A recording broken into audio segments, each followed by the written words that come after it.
Hey there, this is Katie Brinkley, and you're listening to Rocky Mountain Marketing. This podcast is all about helping Colorado-based small business owners, entrepreneurs, and professionals discover the strategies and systems that take their marketing to all new heights. Let's dive into today's episode. Welcome back to the podcast. My guest today is Matt Brower. After graduating from Arizona State University in 2001, Matt moved to Denver to pursue a career in commercial real estate. He's now managing broker at Column Commercial Partners, a full-service CRE brokerage firm, and CEO of OfficeChief.com, where companies go for help with an office move. Matt is a true leader in Denver's business community with his involvement with Colorado Thought Leaders Forum and Entrepreneurs Organization, and an advocate for disruptive entrepreneurship with his podcast, Industry Alchemist. Matt, thank you so much for coming on the show today. Appreciate it. Thanks for having me on. I'm excited for the conversation. Well, awesome. I'm so glad that you've joined me. Let's learn a little bit about you. Tell us back from the beginning where you grew up, what life was like growing up. Yeah, so I was born in a very small town, kind of farm country, Illinois, called Kankakee, Illinois. It's about an hour south of Chicago. When I was 5, my parents moved us to Arizona. So I really grew up in Arizona, lived there for about 18 years, went to Arizona State University, grew up with 3 brothers. My poor little mom running around with 4 boys in the house. I think we were all under the age of, I think we were all 5 and under at one point. I don't know how my parents did it. Yeah, I have a 5-year-old and a 2-year-old, and it's tough. Oh yeah, I can imagine. Especially right now during quarantine, I'll bet. Yeah. Yeah, I went to Arizona State, got my degree in marketing in December of 2001 is when I graduated. Very shortly after I moved to Denver, just kind of by chance decided to come out for a couple months and then never left. I think that's a common story of a lot of us that live here. And I actually got my real estate license in Arizona during my senior year of college with full intention to get into commercial real estate there, but ended up finding my way into it here and never looked back. So. Awesome. Well, yeah, take us through your career journey a little bit, where you started out, the different professional stops along the way, and how that led to where you're at today. Yeah, that's great. So I first started in commercial real estate at a company called Grubb & Ellis Company. It was a big national real estate firm. Most of the listeners have probably heard of it. It doesn't exist anymore. I think it was acquired in 2012 by what's now called Newmark Grubb Knight Frank as the national firm. So I was actually there for just under 10 years. Most of that, the first year of that, I was a research analyst. So what that means is I collected all the data, all the vacancies and rental rates and things like that, absorption numbers, to turn them into graphs for the brokers to then go put into their sales pitches and provide content for their clients. It was a really cool way to enter the business because it gave me a really well-rounded knowledge of how it all works together, trends, economic trends, industry trends, that sort of thing. It also allowed me to see, all the different facets of commercial real estate, and then I could choose with open eyes, I want to go into office space and I want to represent tenants. There's the whole list of different things you can focus on in commercial real estate. And that's what I chose to do, is office tenant rep, is what kind of the buzzword is there. So I did that. I got partnered up with 2 guys, Gary Taylor, who was my business partner when I started my current company, and then Howard Schmidt, who's still in the business at another firm. So the 3 of us worked together for about 5 years. And in 2011, Gary and I decided to leave the big national platform and start our own. So officially January 1 of 2012, we started Column Commercial Partners together. Gary since retired about 3 years ago. And my company just turned, I guess we're about 8.5 years old now. So that's exciting. And I mean, yeah. It's always a little nerve-wracking to decide to go off on your own. Talk to us a little bit about making that decision and some of the struggles and hurdles you might have had during that first year. Yeah, no, great question. So I work in an industry that, I guess this is all mindset, right? So the mindset that I had is, if I do this, unfortunate that I can work in a business where if this move I make ends up not working out for whatever reason, tomorrow I could be at a competitor's house, firm, set up a desk there, and I could just let my clients who follow me. The name of the game in commercial real estate is client loyalty. You do a great job for your clients and you hope they follow you wherever you are. So I figured if this doesn't work out for whatever reason, I could just go to another competitor's firm and set up shop there and keep going. Fortunately, I never had to do that. When we left the national firm, we didn't lose a single client. They all ended up coming with us, so that we were very fortunate that was the case. And since that, we've just kind of slowly grown the team.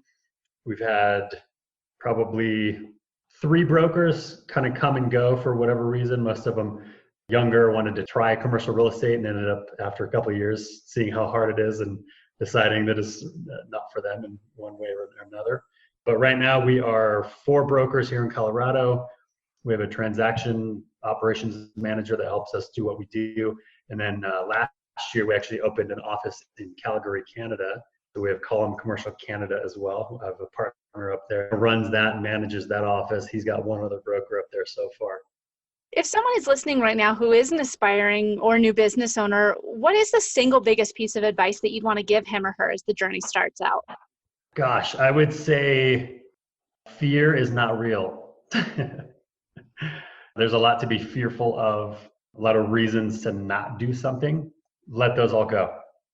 Like, stand in your commitment, create a vision for yourself, stand in a commitment to achieve that vision, make that vision a reality, and don't let fear keep you from living your dream or creating your dream. Really, it just comes down to every day choosing what you're going to commit yourself to and staying the course. Keep the eye on the prize and keep charging forward. Like you said in your last answer, it's all in mindset of trying to, if you want to be successful and have the right mindset, then you can achieve anything. Right. Yeah, exactly. What do you think that some of the biggest mistakes that business owners make when they're just trying to grow and start out and then sustain a successful business? I see a lot of companies go raise capital, just go get money. And there's no real strategy or thought behind what is it for. And there's a lot of money, venture capital or private equity, when you get to a certain level, or just getting a loan. Like, there's a lot of money sitting on the sidelines looking for opportunities to invest in. And most people that invest in companies, they invest in the people, not the idea. So a lot of business owners, a lot of entrepreneurs, they're very intentional and high energy and purposeful and driven. So it's easy for a lot of entrepreneurs to get people rallied around an idea. But I guess really think of the strategy behind what you're raising capital for, especially a lot of the tech companies, early stage kind of startup companies. There's a common theme that, you just start a company and you go raise capital. Well, hold on, that's not. How about we build some value in what the idea is, maybe gain some traction, show that there's a need and a desire and a demand for what you're building. And frankly, if you can wait to raise capital until you've shown the value, you have more leverage as the business owner to then keep more of the company for yourself when it is time to go raise that capital to grow or to expand or open in other markets or for implement a marketing strategy, whatever the case may be. Now, that brings me to my next question on marketing. What have you found works best for your company? What does your model look like for finding and engaging and selling to new clients and customers these days? Oh man, great question. So I got my marketing degree and then got into commercial real estate. So in a sense, I've used it, but really marketing comes down to human behavior. What I learned in college is that it's very much psychology and human behavior, and what can we do to manipulate's not the right word, negative context, but like, what can we do to influence human behavior? And it's just not something I have been super focused on, because in the commercial real estate business, it's all about relationships.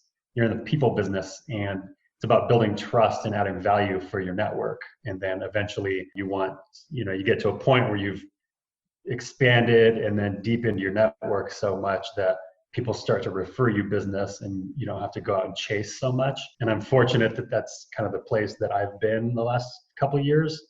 Yeah, my network is like the most valuable thing I can spend my time on.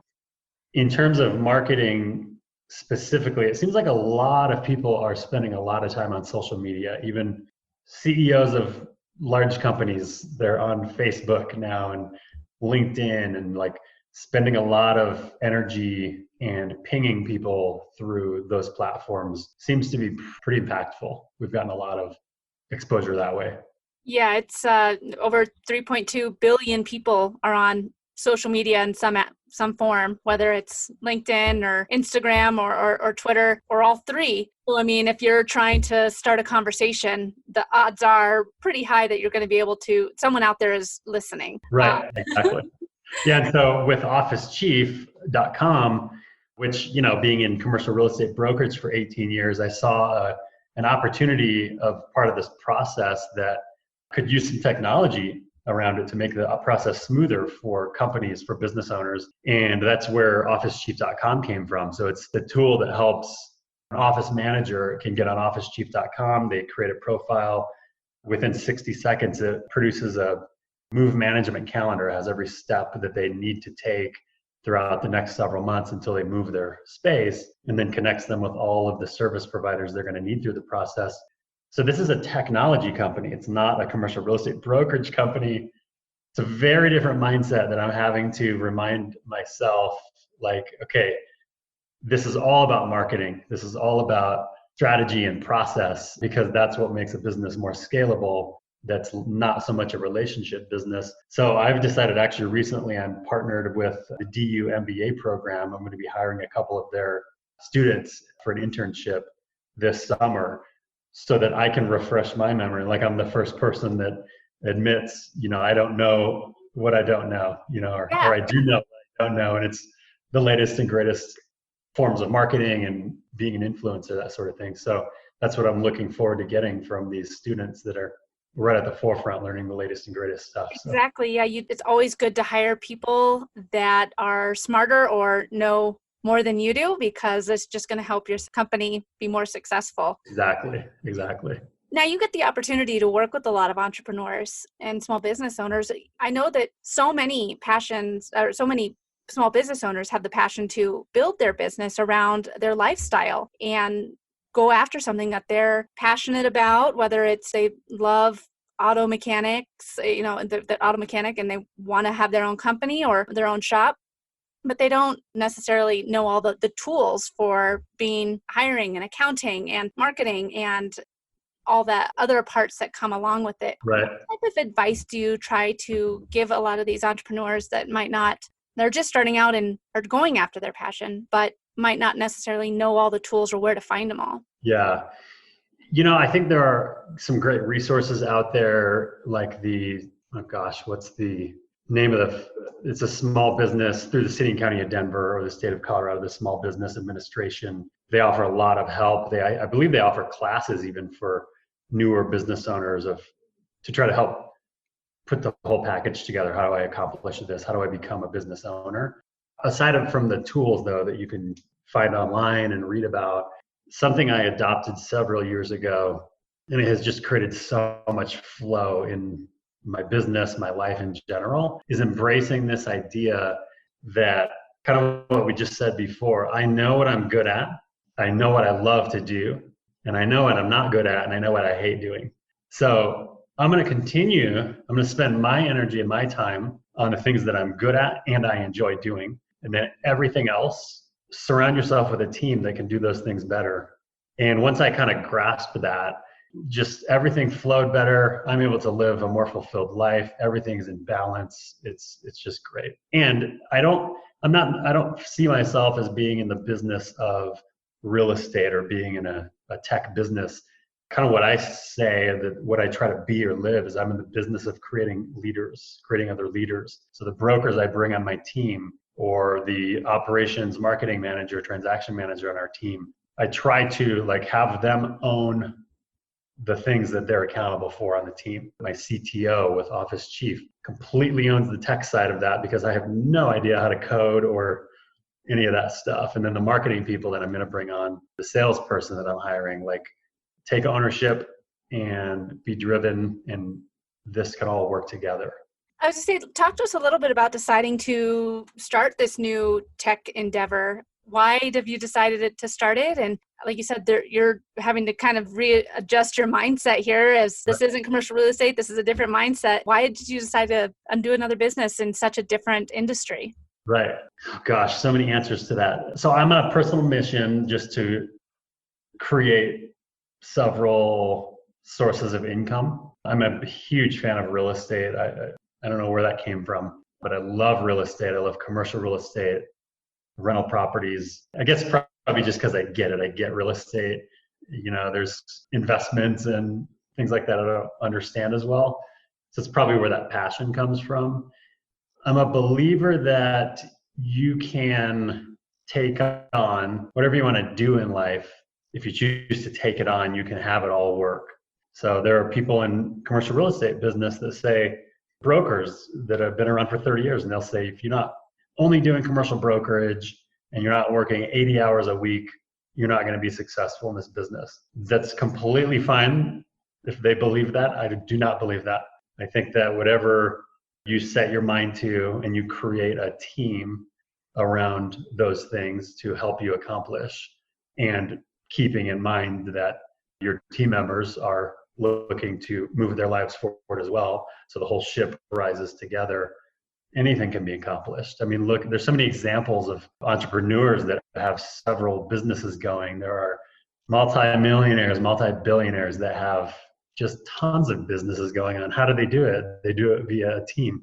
Yeah, that's kind of like, I guess, the two main reasons. One, because looking to diversify income so I can just have more freedom to continue to do the things and I believe it's possible. We talked a lot about mindset today. What is the biggest piece of advice that you've ever received, and how has it impacted your business or your life? Oh gosh. There was a very young in commercial real estate. My company at the time flew me and 200 other young brokers out to California for sales training. And it was a 3-day sales training where it was a speaker after speaker after speaker. The last guy to speak was this guy named Dave Hibbard. He himself was a very successful commercial real estate broker in California years prior. And he was the guy that motivated us and then shoved us out the door right before we all flew back home. And one of the things he said was, the best thing you can do for your career is go to the Landmark Forum. And I don't know if you've ever heard of that before, but I wrote it down. I'd never heard of it. I wrote it down and I came back to Denver and never really looked too far into it, but it kept showing up over the next several years. It kept showing up, this thing called the Landmark Forum. Some of my very close had gone through it.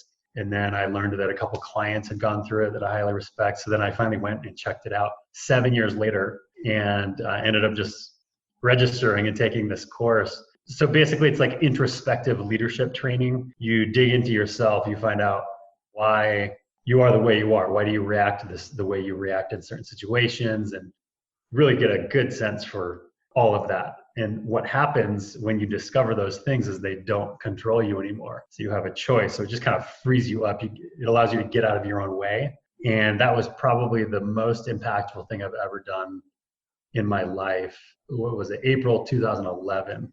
That's actually the reason Column Commercial Partners exists. I was going to say that it sounds like that date kind of lines up with something else here. So I discovered, oh my gosh, I'm not happy where I am. I love the industry I'm in. I'm just not happy where I am currently. I can go create happiness. And what that looks like is running my own firm to go then create what I want to create next. And that's when I decided I'm going to go start my own firm. So, yeah. Well, before we finish up, is there anything I didn't ask about during today's discussion that you think is important to share? Oh my goodness. Probably a lot of things, but no, I'm just kidding. I'm a huge believer in entrepreneurship and business ownership and carving your own path. And I think that the listeners will probably get that from what I've said so far. But yeah, I would just reiterate, do it. I'm a huge believer in just taking ownership, taking responsibility for the life that you want to build, and go do it. And if it doesn't work out, make a new plan at that point. Awesome. Matt, this has been such a great conversation. Where can we find out more about you and your businesses online? Sure. So officechief.com is a company, the move management company. It's live. If any of your listeners have a business that they're going to move, get on officechief.com and it'll help make the process easier. It's a completely free tool to use. And columncommercialpartners.com, that's COLUMN commercial.com is the brokerage company. And you can find me on LinkedIn. I think my LinkedIn tag is Matt Brower, @Matt Brower. So Awesome. I will make sure to include all these links for our listeners in the description of the show. So thank you again so much for coming on today. Thank you. I appreciate your time. And if you're ready to take your social media to the next level for your small business, head over to my website and check out my free video training, The 3 Biggest Mistakes Small Businesses Make with Social Media and How to Avoid Them. Discover how to make your social media marketing stand out from the crowd online. Thanks so much for listening to this episode of Rocky Mountain Marketing. As always, I'd love to hear from you. You can visit my website at www.nextstepsocialcommunications.com or connect with me on LinkedIn. Just look for Katie Brinkley. Let's keep taking your marketing to new heights.